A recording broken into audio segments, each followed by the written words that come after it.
नमस्कार, unique school Sikar के online platform में आपका स्वागत है। हम पिछले जो वीडियो है उसमें पढ़ा था विश्व मानव अधिवास में ग्रामीण अधिवास के प्रकार, और आज इस वीडियो में हम पढ़ेंगे जो मानव अधिवास हैं उनके प्रतिरूप। तो सबसे पहले हम देखते हैं कि जो मानव अधिवास के प्रतिरूप हैं वो है क्या, यानी अधिवासों के प्रतिरूप कहते किसे हैं, क्या है ये। तो इसमें आपको बस इतना ही देखना है कि अधिवासों की जो बसाव है उसकी आकृति, अधिवासों का जो बसाव है उसकी जो आकृति है उसके आधार पर, किसके आधार पर, बसाव की आकृति के आधार पर जो विभाजन किया जाता है, जो क्या किया जाता है, विभाजन किया जाता है, वही क्या है, अधिवासों के प्रतिरूप है। ध्यान देना, अधिवासों की बसाव के आकृति के आधार पर किया गया विभाजन है वो अधिवासों का प्रतिरूप कहलाता है। आकृति के आधार पर किया गया विभाजन क्या कहलाता है, अधिवासों के प्रतिरूप कहलाता है। इनको निर्धारित करने वाले कारक कौन कौन से हैं, यानी जो अधिवासों के प्रतिरूप हैं उनको निर्धारित करने वाले कारक कौन से हैं। तो सबसे पहले हम निर्धारित करने वाले कारकों की बात करें तो प्राकृतिक कारक है। कौन सा कारक है, प्राकृतिक कारक है। दूसरे की बात करें तो दूसरा कारक कौन सा रहेगा, ऐतिहासिक कारक रहेगा।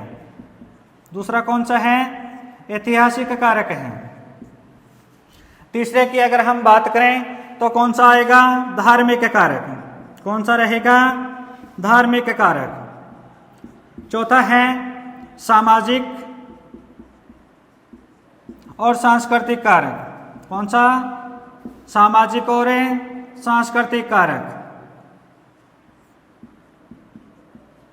ये जो सभी कारक हैं वो किसको निर्धारित करने में सहायक हैं, प्रतिरूपों को। अधिवासों के जो प्रतिरूप हैं उनको निर्धारित करने वाले कारक कौन से हैं, तो आकृति, ऐतिहासिक, धार्मिक, सामाजिक और सांस्कृतिक कारक। अब आगे देखते हैं इनके जो प्रतिरूप हैं वो कौन कौन से हैं। मानव अधिवासों के प्रतिरूप हैं, उनमें देखते हैं कि जो ग्रामीण अधिवास हैं, मानव अधिवासों के प्रतिरूप में जो ग्रामीण अधिवास हैं उनके प्रतिरूप कौन कौन से हैं। ठीक है, तो पहला प्रतिरूप आता है वो है हमारा रेखीय प्रतिरूप। कौन सा आता है, रेखीय प्रतिरूप आता है। रेखीय प्रतिरूप है, उसका निर्माण है वो कहाँ होता है, उसमें याद रखना है रेल मार्ग, दूसरा है सड़क मार्ग, तीसरा है नदी का किनारा, और चौथा आता है समुद्र का किनारा।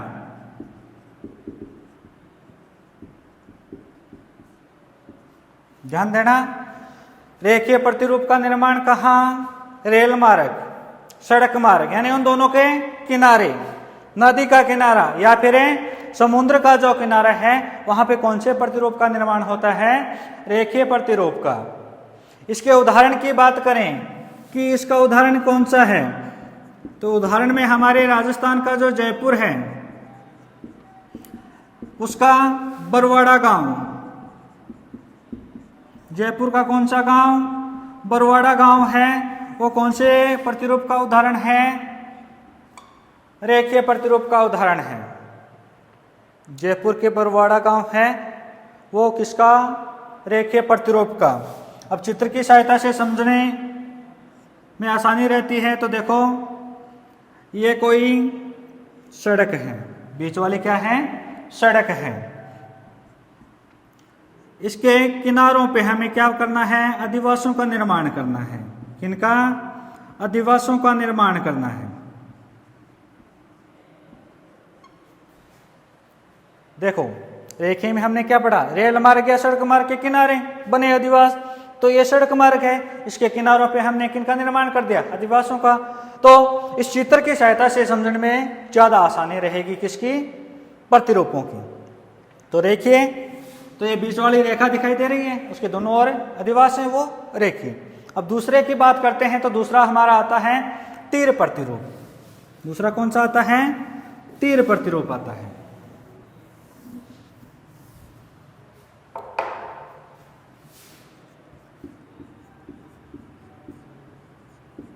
तीर प्रतिरूप, तो जितने भी प्रतिरूप हैं उनके नाम से हम ज्ञात कर सकते हैं तीर, यानी कैसी आकृति, तीर जैसी। तो तीर प्रतिरूप में क्या होता है, इनका निर्माण कहाँ होता है, तो इनका निर्माण है वो किसी नदी के विसर्प के सहारे, जैसे कोई नदी है उसके विसर्प, नदी के विसर्प के सहारे या दो आबों के बीच, या दो आबों के बीच, दो आबों के बीच जो विकसित प्रतिरूप हैं वो कौन से हैं, तीर प्रतिरूप हैं। यानी इन दोनों के बीच में, जैसे ये नदी है, ये विसर्प, यानी नदी घूमती है ना, सांप की आकृति की तरह, विसर्प, सर्प की तरह।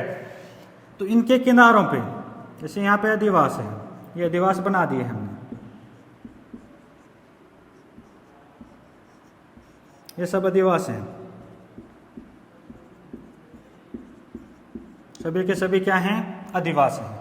तो ऐसी आकृति यानी तीर के समान, ये तीर जैसी हो गई ना, आगे से तीर आगे से ऐसे ही होता है, तीर प्रतिरूप यानी तीर की आकृति के समान, जो कहाँ विकसित होते हैं, किसी नदी के विसर्प के सहारे या फिर दो आब के बीच, ये अधिवास हैं, ये विकसित होते हैं।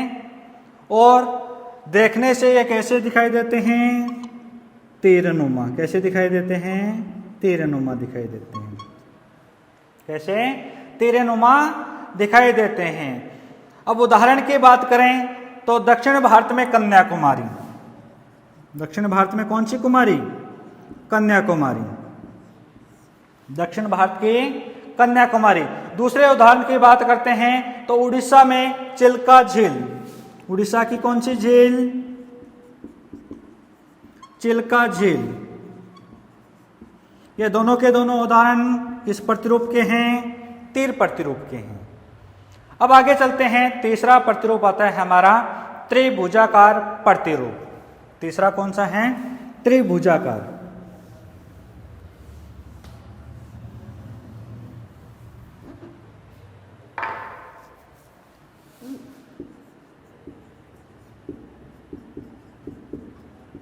त्रिभुजाकार प्रतिरूप, तो त्रिभुजाकार नाम से प्रतीत हो रहा है, आकृति कैसी मिलेगी, त्रिभुज के समान आकृति मिलेगी। इसको कैसे समझ सकते हैं, जैसे कोई नदी है, नहर है या सड़क है, नदी, नहर, सड़क, ध्यान देना, रेखीय और इसमें नाम लगभग समान आ रहे हैं तो कंफ्यूज मत होना। नदी है, नहर है, सड़क है, इनका संगम, ध्यान देना, इन तीनों का संगम, तीनों मिल रहे हैं। जैसे नदी इधर से आ गई, इधर से भी आ गई और इधर से आ रही है, तीनों का संगम यहां हो गया, संगम। लेकिन ये आपस में क्या नहीं करती हैं, काटती नहीं। संगम तो होता है लेकिन क्या नहीं करती हैं, क्या नहीं करती हैं, आपस में काटती नहीं है एक दूसरे को। वहां पे कौन सा, त्रिभुजाकार, ध्यान देना, नदी, नहर, सड़क, इनके संगम, संगम तो हो गया लेकिन क्या नहीं करती हैं, आपस में काटती नहीं हैं। वो कौन सा, त्रिभुजाकार प्रतिरूप रहेगा, यानी उसकी आकृति त्रिभुज के समान रहेगी। तीर प्रतिरूप में क्या देखा था, इस प्रकार से था, इसमें त्रिभुजाकार में त्रिभुज के समान। अब आता है 4 नंबर, आयताकार या फिर चौकपट्टी। आयताकार या चौकपट्टी, आयताकार या चौक-पट्टी प्रतिरूप। नाम से ही आयत के समान चौक, चौक इस प्रकार से तो होता है, ये चौक है। आयताकार या चौक-पट्टी, इसको किस प्रकार से समझेंगे?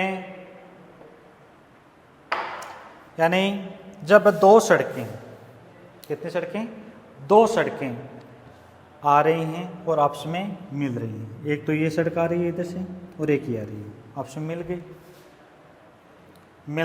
मिलन जो स्थल है वो चौक-पट्टी।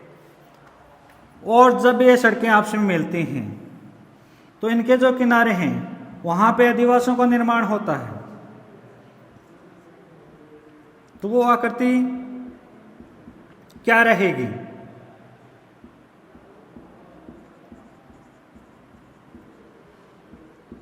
ध्यान देना, आयत के समान आकृति है कि नहीं?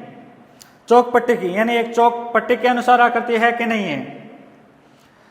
तो इसमें क्या होता है कि जब दो सड़कें आपस में मिलती हैं और उसके मिलन स्थल से दोनों सड़कों के किनारे लंबवत गलियों का क्या होता है? निर्माण होता है। जैसे ये गली निकल गई, इस क्षेत्र से ये गली निकल गई, इससे ये निकल गई, इससे ये निकल गई, यानी प्रत्येक में हर जगह हमें क्या, कैसी आकृति दिखाई देगी? इस प्रकार की आकृति दिखाई देगी। तो उनके किनारों पे अधिवासों का निर्माण होता है, वही क्या है? आयताकार या चौक-पट्टी। अब बात करें इसके उदाहरण की, तो इसका जो उदाहरण है वो उपजाऊ मैदान रहेगा। विषय में उदाहरण की बात करें तो कौन सा रहेगा? समतल, उपजाऊ, मैदानी भाग। ठीक है, ये हो गई हमारा आयताकार। अब पांचवा आता है प्रतिरूप, अरीय त्रिज्या प्रतिरूप। कौन सा आता है? अरीय त्रिज्या प्रतिरूप। अरीय त्रिज्या प्रतिरूप।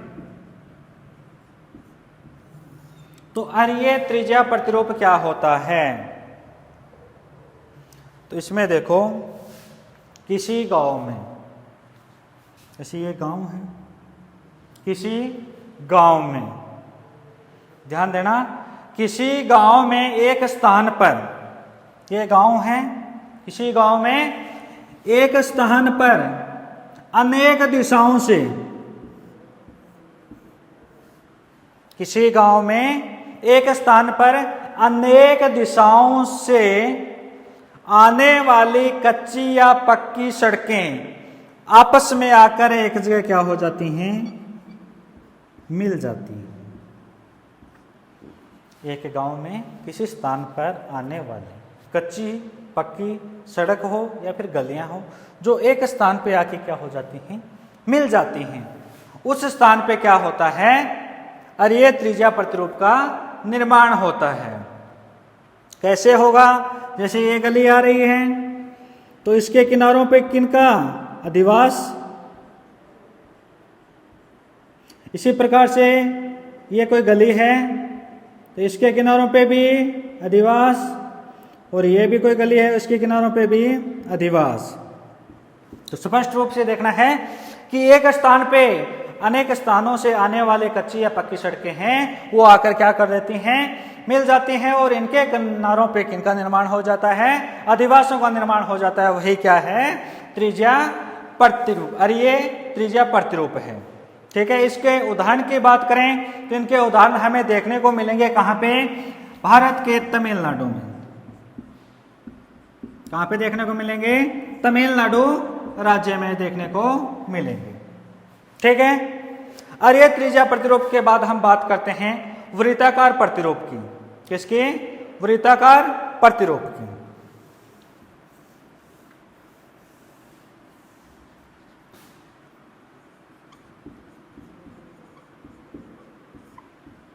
वृत्ताकार प्रतिरूप नाम से स्पष्ट है, वृत्त बनाना है, वृत्त के समान, यानी ऐसी जो आकृति है वो प्राय कहाँ बनती है? किसी झील, तालाब, कुएं और किले या फिर धार्मिक स्थल के चारों ओर। क्या हो सकता है? कुआं। ध्यान देना, जैसे गांव में कुआं है, ठीक है, या फिर हम बात करें गांव में कोई तालाब है। जैसे गांव में कुआं है, तालाब है। इसके अलावा बात करें तो कोई प्रसिद्ध किला है,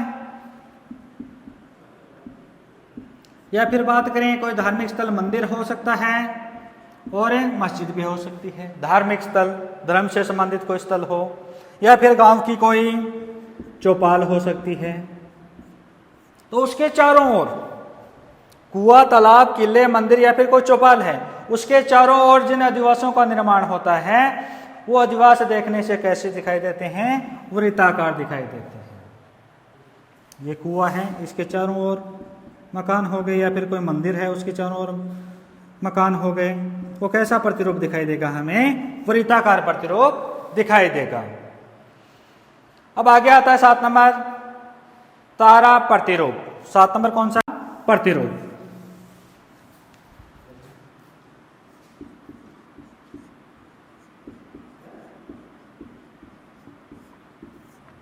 तो तारा प्रतिरूप, इसमें आकृति कैसी रहेगी? तारे के समान रहेगी। इसमें देखना, ये प्रारंभ में देखते हैं, प्रारंभ में इसको देखते हैं तो कैसा प्रतीत होता है? अरीय प्रतिरूप जैसा प्रतीत होता है। कैसा? अरीय प्रतिरूप जैसा दिखाई देता है, लेकिन बाद में इसकी आकृति किसके समान हो जाती है? एक तारे के समान हो जाती है। किसके समान? एक तारे के समान। तो इसमें क्या होता है? एक स्थान है, उसमें इस प्रकार से कोई रास्ते आके मिल गए एक स्थान पे, ठीक है। फिर धीरे धीरे क्या होता है, जो यहाँ अधिवास था उनका विस्तार है बाहर की ओर शुरू हो जाता है। ये हो रहा है ना, बाहर की ओर क्या हो जाता है? शुरू हो जाता है। और बाद में वो आकृति कैसे दिखाई देती है? हमें एक तारे के समान आकृति दिखाई देती है। वो प्रतिरूप कैसा रहेगा? तारा प्रतिरूप रहेगा। अब बात करते हैं 8 नंबर, पंखा प्रतिरूप। पंखा यानी पंख के समान। अगला कौन सा है? पंखा प्रतिरूप।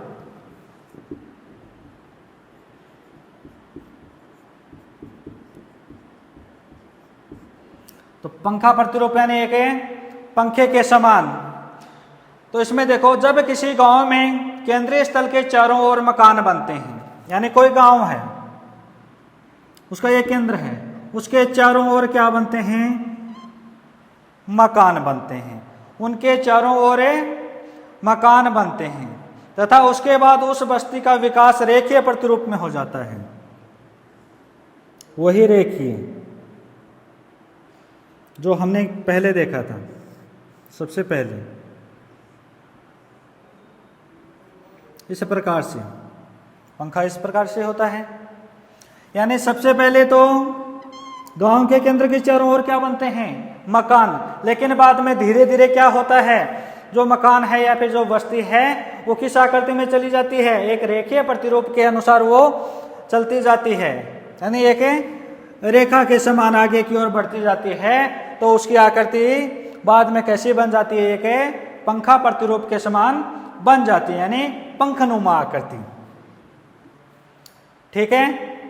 अब अगला देखते हैं हम, अनियमित प्रतिरूप।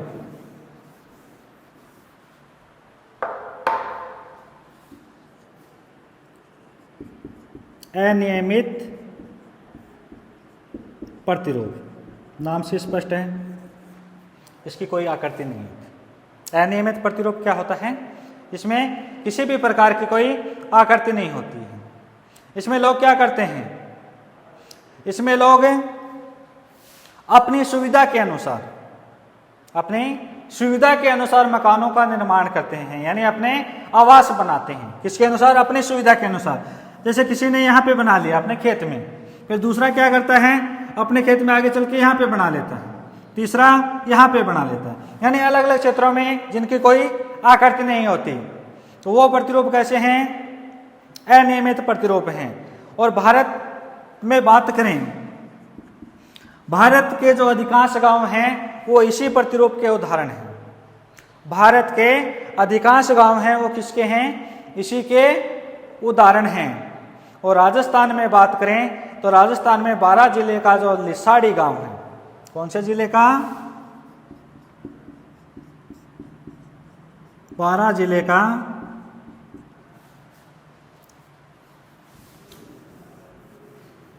लिसाड़ी गांव।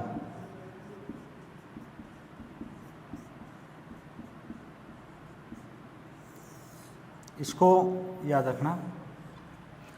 राजस्थान के 12 जिले का जो लिसाड़ी गांव है वो कौन से प्रतिरूप का उदाहरण है? तब आपको बताना है कि किस प्रतिरूप का उदाहरण है।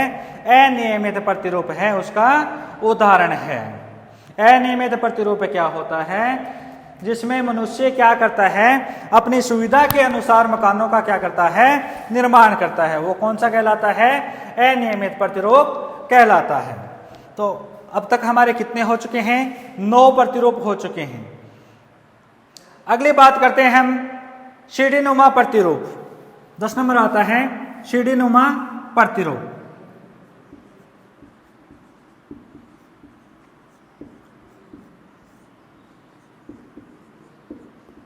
तो पहले बता चुका हूं आपको, जितने भी प्रतिरूप हैं उनके नाम से हमें पता चल जाएगा ये प्रतिरूप कैसे हैं।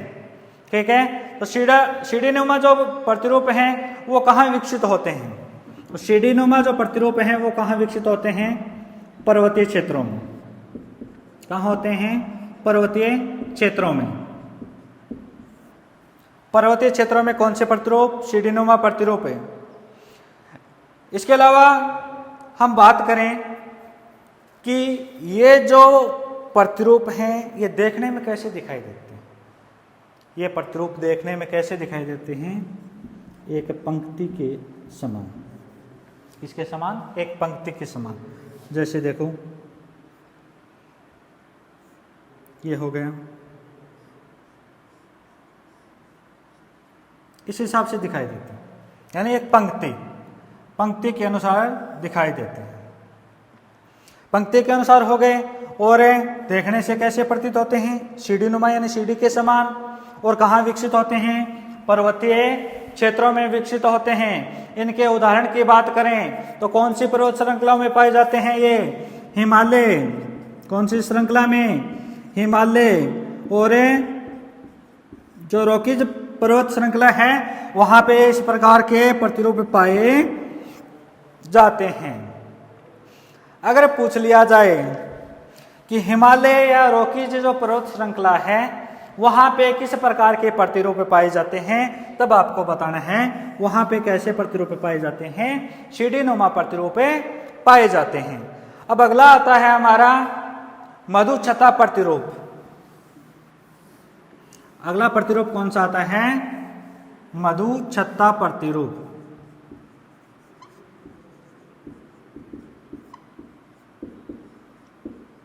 तो नाम से मधु यानी मधुमक्खी, छत्ता यानी छत्ते के समान। मधुमक्खी के छत्ते के समान आकृति वाले प्रतिरूप मधुछत्ता। ये तो सिंपल भाषा में हो गए। अब हम बात करते हैं इनकी परिभाषा से संबंधित है। यानी वो आकृति जो हमें कैसी दिखाई देती है? गुंबदाकार दिखाई देती है। इसके उदाहरण के तौर पे बताना चाहूंगा, भारत में जो आदिवासी जनजातियां हैं, भारत में कौन सी जनजाति? आदिवासी जो जनजातियां हैं वो गुंबदाकार क्या करते हैं? गुंबदाकार झोंपड़ियों का निर्माण करती हैं। गुंबदाकार झोंपड़ियां। अगर उन झोंपड़ियों को हम दूर से देखेंगे,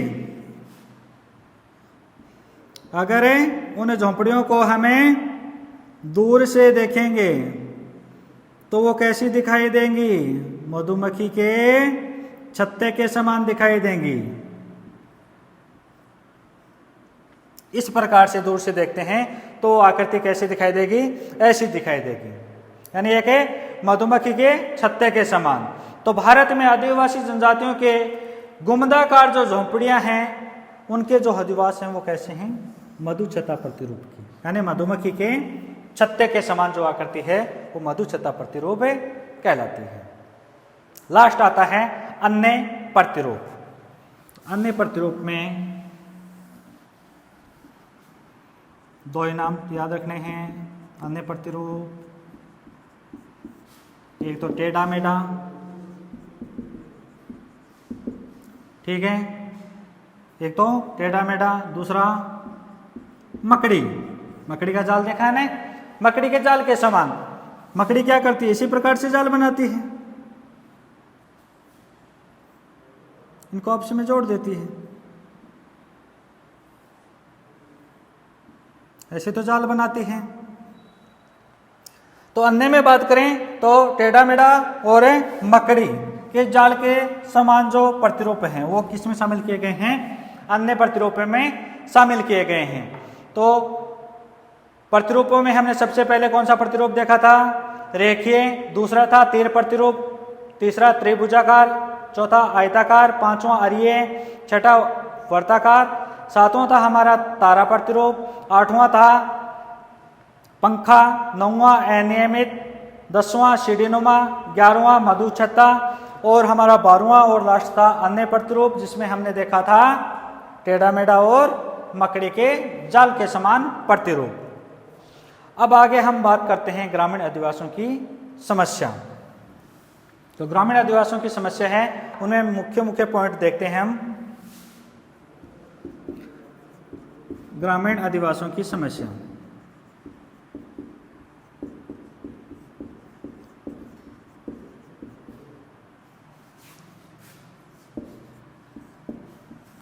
तो ग्रामीण आदिवासियों की समस्या, तो समस्या में सबसे पहले इनकी क्या समस्या रहती है, यानी इन क्षेत्रों में किनकी समस्या रहती है, आवागमन के साधनों की।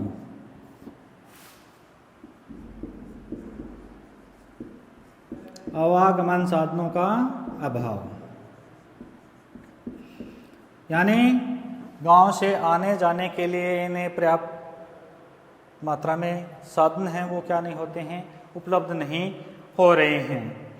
दूसरा है स्वच्छ पेयजल का अभाव। दूसरा क्या है, पेयजल का अभाव,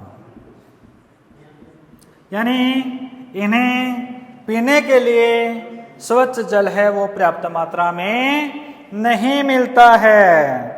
तीसरा आता है स्वास्थ्य सेवाओं का अभाव। तीसरा कौन सा है, स्वास्थ्य सेवाओं का अभाव। अगर कोई व्यक्ति बीमार हो जाता है तो उन्हें उसी समय क्या उपलब्ध नहीं होती, चिकित्सा सुविधा बोल सकते हैं हम, वो नहीं मिलती है। चौथा आता है विद्युत आपूर्ति का अभाव, यानी बिजली का अभाव, विद्युत आपूर्ति का अभाव। इसका अभाव, विद्युत आपूर्ति का अभाव। पांचवे की बात करें तो इन्हें ग्रामीण क्षेत्र में क्या नहीं मिलता है, रोजगार। क्या नहीं मिलता है, रोजगार। तो रोजगार के अवसर इन्हें प्राप्त नहीं होते हैं, जिनसे अनेक बेरोजगारियां हैं वो क्या हो जाती हैं, उत्पन्न हो जाती हैं। तो अनेक बेरोजगारी की बात करें तो बेरोजगारी है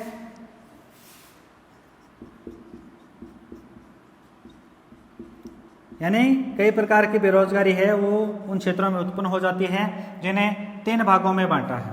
कितने भागों में बांटा है, 3 भागों में बांटा है। पहली है पूर्ण बेरोजगारी, दूसरी है छिपी और तीसरी है मौसमी। पहली कौन सी है, पूर्ण, दूसरी छिपी, तीसरी मौसमी। ये तीनों के तीनों क्या हैं, बेरोजगारी। अगर पूछ लिया जाए ग्रामीण क्षेत्रों में कौन कौन सी बेरोजगारी है उत्पन्न होती है तो उसमें बताना है पूर्ण बेरोजगारी। जिसमें व्यक्ति है वो पूरा ही क्या रहता है, बेरोजगार, यानी किसी प्रकार का उन्हें रोजगार प्राप्त नहीं होता है। दूसरा है छिपी बेरोजगारी, यानी कभी कभार तो उनको रोजगार मिल जाता है, जैसे सप्ताह में 2 दिन रोजगार और 5 दिन बेरोजगारी। मौसमी यानी मौसम के अनुसार रोजगार, जैसे फसल का समय आता है तब तो इनको रोजगार मिल जाता है, और फसल का समय जैसे ही निकल जाता है तो ये लोग क्या हो जाते हैं, बेरोजगार हो जाते हैं। तो पहला देखा था हमने, समस्या में आवागमन के साधन है उनका क्या रहता है, अभाव रहता है। दूसरा पेयजल का अभाव रहता है। तीसरा देखा था स्वास्थ्य सेवाओं का अभाव रहता है। चौथा है विद्युत आपूर्ति का अभाव। और पांचवा हमने देखा था इन्हें रोजगार के अवसर हैं वो पर्याप्त नहीं मिलते हैं। छठी हम बात करते हैं तो जो ये ग्रामीण क्षेत्र हैं, यहां पे किनका अभाव रहता है, सड़कों का अभाव रहता है। ग्रामीण क्षेत्रों में किनका अभाव रहता है, सड़कों का अभाव रहता है, यानी कच्चे रास्ते ज्यादा हैं। सातवें की बात करें तो यहाँ पे संचार सुविधाएं नहीं है, संचार की सुविधा